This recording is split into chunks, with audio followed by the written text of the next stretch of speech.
कुंद्रा की dirty picture के बारे में बता रहे थे और हमने आपको यह बताया कि राज कुंद्रा और उमेश कामत की चैट में ऑल्ट बालाजी का नाम भी आया था। ऑल्ट बालाजी का नाम इस बातचीत में इसलिए आया क्योंकि इस ओटीटी प्लेटफॉर्म पर भी ये आरोप लगते रहे हैं कि यहां पर दिखाया जाने वाला कंटेंट काफी अश्लील होता है और इस मामले में ऑल्ट बालाजी के खिलाफ मध्य प्रदेश, पंजाब और महाराष्ट्र समेत देश भर में कई एफआईआर दर्ज हो चुकी हैं। इस ओटीटी प्लेटफॉर्म के मालिक और मैनेजिंग डायरेक्टर एकता कपूर हैं। बहुत मशहूर और बहुत बड़ी प्रोड्यूसर हैं जिन्हें सास बहू और पारिवारिक रिश्तों पर आधारित सीरियल्स बनाने के लिए जाना जाता है। उन्होंने कई मशहूर सीरियल्स इससे पहले बनाए हैं और वो जाने माने नायक और बहुत बड़े एक्टर जिनका हम बहुत सम्मान करते हैं, जिनका नाम है जितेंद्र, उनकी बेटी है। इसी साल मार्च के महीने में ऑल्ट बालाजी समेत कई बड़े बड़े ओटीटी प्लेटफॉर्म्स के प्रतिनिधि भारत के तत्कालीन सूचना और प्रसारण मंत्री प्रकाश जावड़ेकर से भी मिले थे और उनसे उन्होंने ये अपील की कि इनके ओटीटी प्लेटफॉर्म्स को इन एफआईआर से सुरक्षा प्रदान की जाए। ये लोग परेशान थे कि देश के अलग अलग जगहों पर अश्लीलता के आरोप में इन पर लगातार मामले दर्ज हो रहे हैं, एफआईआर हो रहे हैं और ये अच्छी बात नहीं है। इससे कुछ समय पहले ही सूचना और प्रसारण मंत्रालय ने ओटीटी प्लेटफॉर्म्स के लिए नई गाइडलाइंस जारी की थी और कहा था कि ये प्लेटफॉर्म्स दर्शकों की उम्र के हिसाब से अपने कंटेंट को 5 श्रेणियों में बांटें। लेकिन तब इन कंपनियों ने यह दलील दी कि ये लोग पहले ही बहुत सारा कंटेंट अपलोड कर चुके हैं और इनके पास ऐसी कोई टेक्नोलॉजी नहीं है जिससे ये लोग इतनी बड़ी संख्या में कंटेंट को उम्र के हिसाब से अलग अलग श्रेणियों में बांट सके। और ऐसी ही दलीलों का नतीजा है कि आज भारत में 18 साल से कम उम्र के बच्चे भी बहुत आसानी से ओटीटी प्लेटफॉर्म्स पर ये अश्लील कंटेंट देखते हैं, देख सकते हैं और कोई इसकी जिम्मेदारी लेने के लिए तैयार नहीं। आपको याद होगा ये हमारे देश में पहले भी बहुत बड़ा मुद्दा बन चुका है कि ओटीटी प्लेटफॉर्म्स पर जिस तरह का अश्लील कंटेंट आजकल दिखाया जा रहा है वो ना तो पारिवारिक रूप से सही है, ना संस्कार के हिसाब से सही है और ना ही हमारे देश की बच्चों और नई पीढ़ी के लिए सही है।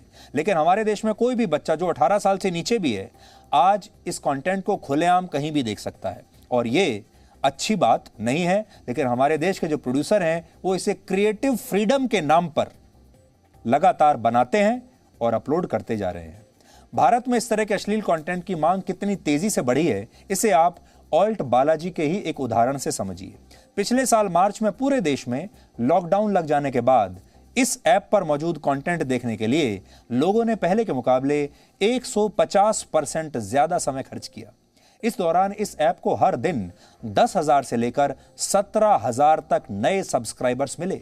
यह हमारे देश के लोगों पर और हमारे समाज पर भी एक बहुत बड़ी टिप्पणी है। जब पूरा देश कोविड से संघर्ष कर रहा है, लोग मर रहे हैं, लोगों की कमाई खत्म हो रही है, धंधे चौपट हो रहे हैं, लॉकडाउन में लोग अंदर घर के अंदर हैं, उस समय लोग कर क्या रहे थे? ये देख रहे थे। लॉकडाउन के बाद से इस तरह के ऐप्स की सबसे ज्यादा मांग टियर 2 और टियर 3 शहरों में बढ़ी है, यानी जो छोटे शहर और कस्बे हैं भारत के, उनमें सबसे ज्यादा जो हिंदी भाषी या जो रीजनल व्यूअर है वहां सबसे ज्यादा मांग बढ़ी है।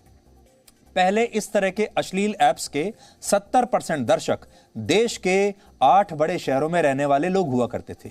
लेकिन लॉकडाउन के दौरान स्थिति बिल्कुल पलट गई और छोटे शहरों में इन ऐप्स के दर्शकों की संख्या 60% और बड़े शहरों में 40% हो गई। और यही वजह है कि अब इस बिजनेस में बॉलीवुड के बड़े बड़े प्रोड्यूसर्स कूद पड़े हैं क्योंकि यहां पर मोटी कमाई है, पैसा कुछ लगाना नहीं है। ये बड़े बड़े प्रोड्यूसर्स बड़ी फिल्में और टीवी सीरियल्स भी बनाते हैं और अपने ऐप्स पर अश्लील कंटेंट डालकर उससे भी मुनाफा कमाते हैं। लेकिन ये मुनाफा ज्यादा आसान है, इसलिए जब राज कुंद्रा जैसा कोई बड़ा आदमी जेल जाता है तो बॉलीवुड के नामी गिरामी लोगों के मुंह पर ताला लग जाता है क्योंकि इन्हें पता है अगर इन्होंने भी कुछ बोल दिया, मुंह खोल दिया तो बॉलीवुड का ये शक्तिशाली गैंग इन्हें काम नहीं करने देगा। और यही वजह है कि जो लोग बॉलीवुड में मी टू के आरोपों पर इतना शोर मचा रहे थे, आपको याद होगा जब मी टू कैंपेन चला था यही लोग कितना शोर मचाते थे। वो मजबूर महिलाओं के शोषण के खिलाफ कुछ भी कहने से आज बच रहे हैं। वो तमाम कार्यकर्ता, वो तमाम एक्टिविस्ट, वो तमाम बॉलीवुड की महिलाएं जो मीटू को लेकर सड़कों पर निकल आई थीं, आज इस मामले को लेकर बिल्कुल शांत बैठी हैं, चुप बैठी हैं, किसी ने कुछ नहीं कहा। भारत में वर्ष 2018 से अश्लील कंटेंट पर बैन लगा हुआ है, पॉर्न पर बैन लगा हुआ है। बैन के बावजूद अश्लील कंटेंट देखने के मामले में भारत के लोग पूरी दुनिया में अमेरिका और ब्रिटेन के बाद तीसरे नंबर पर हैं। लॉकडाउन के दौरान भारत के लोगों ने पहले के मुकाबले 50% ज्यादा अश्लील फिल्में देखी हैं। पूरी दुनिया में ऐसी फिल्मों का कारोबार 2,62,000 करोड़ रुपए से ज्यादा का है। कमाई के मामले में अश्लील फिल्मों की वेबसाइट्स बड़े बड़े OTT प्लेटफॉर्म से भी आगे निकल गई हैं। जिस तरह राजस्थान के कोटा शहर को भारत में कोचिंग क्लासेस का सबसे बड़ा केंद्र माना जाता है, अब उसी तरह उत्तर प्रदेश का मेरठ अश्लील फिल्मों के निर्माण में नए केंद्र के रूप में उभर रहा है। पिछले कुछ वर्षों में भारत में अश्लील कंटेंट दिखाने वाले OTT प्लेटफॉर्म्स की संख्या बहुत तेजी से बढ़ी है। भारत में इस समय मोबाइल ऐप्स के जरिए अश्लील कंटेंट दिखाने वाले प्लेटफॉर्म्स की संख्या 10 से भी ज्यादा है, जो हिंदी और अंग्रेजी के अलावा स्थानीय भाषाओं में भी ऐसा कंटेंट बनाते हैं। और इसके लिए ये प्लेटफॉर्म्स अपने ग्राहकों से 25 रुपए से लेकर 100 रुपए तक की सब्सक्रिप्शन फीस लेते हैं, क्योंकि अच्छा कंटेंट दिखाने वाले प्लेटफॉर्म्स की जो सब्सक्रिप्शन फीस होती है वो इससे बहुत ज्यादा है। वहां पर आपको 500 से 1000 रुपए के बीच में देना पड़ता है 1 महीने का, इसलिए वो घाटे में चल रहे हैं, जबकि अश्लील कंटेंट दिखाने वाले ऐप्स अच्छा खासा पैसा कमा रहे हैं। इसलिए टेलीविजन और फिल्मों के कई बड़े निर्माता अब क्रिएटिव फ्रीडम के नाम पर अश्लील कंटेंट के बिजनेस में आ गए हैं। ये लोग बोल्ड कंटेंट के नाम पर ऐसा करते हैं और हमारे देश की इस युवा पीढ़ी को भटका रहे हैं।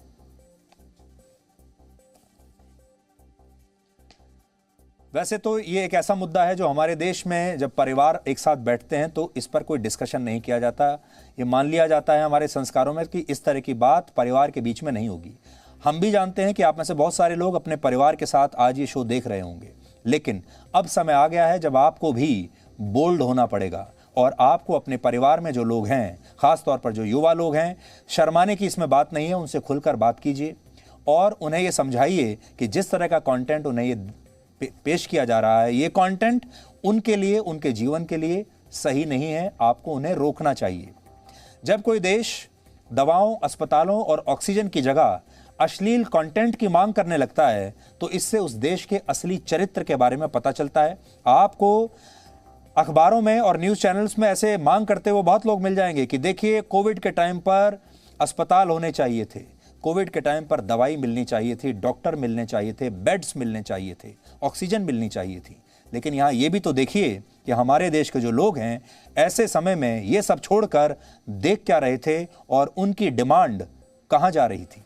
Presenting V News app, available on Google Play and App Store. Download it now.